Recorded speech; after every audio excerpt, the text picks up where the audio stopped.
Yesterday, when I read this passage, with all of my Dominican bias, the first thought that came to my mind was, wow, is Thomas really the author of the Book of Wisdom? So clearly, before our Old Testament scholars get a little squeamish, obviously we know Thomas didn't write an Old Testament book, but it is indicative of the fact that he knew God, and he knew the Scriptures very well. So if you missed some of these lines, they really kind of jump out at us. So I'll just name a few of these. He says, "For you love all things that are, and loathe nothing that you have made." To me, that sounds like existence, and it's good. It's desirable. So anything that is desirable, and it's good. And he continues, "For what you hated, you would not have fashioned." To me, this sounds a little bit like a corruption, maybe. A lacking of a good, which might be an evil, something God couldn't himself have made. And how could a thing remain unless you willed it, or be preserved had it not been called forth by you? This might be causality or contingency of being, perhaps. Maybe to save some ink, they could have just said, esse subsistens. We are nothing and God is everything. So when I first started reading this, I got very excited, and I thought, well, I'll just read this one more time. And then I realized there is something far more important here than just Thomistic metaphysics operating. And I found it in this line.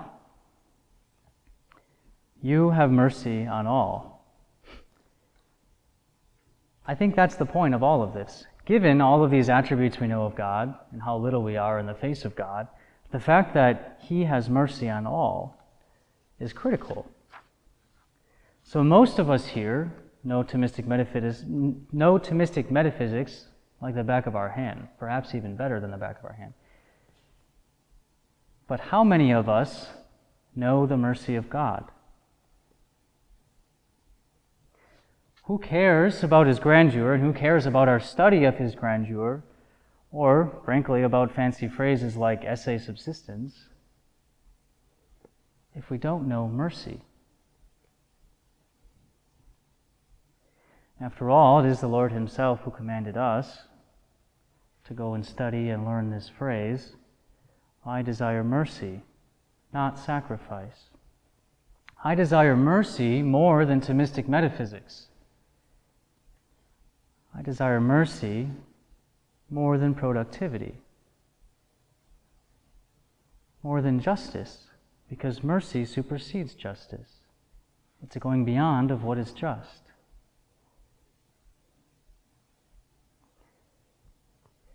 We live in a world depraved of mercy. Certainly, it's not God's fault. It's our fault.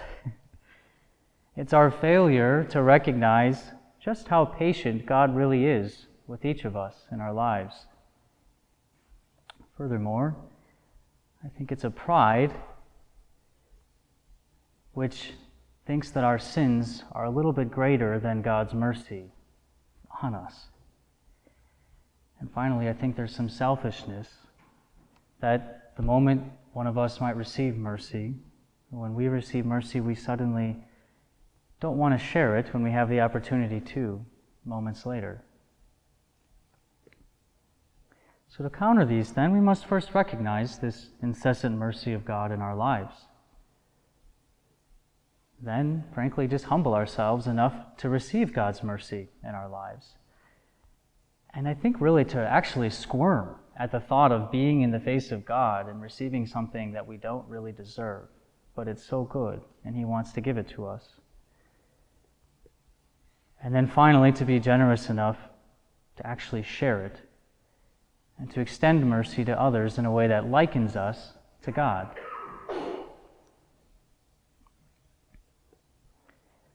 Our suffering world needs mercy.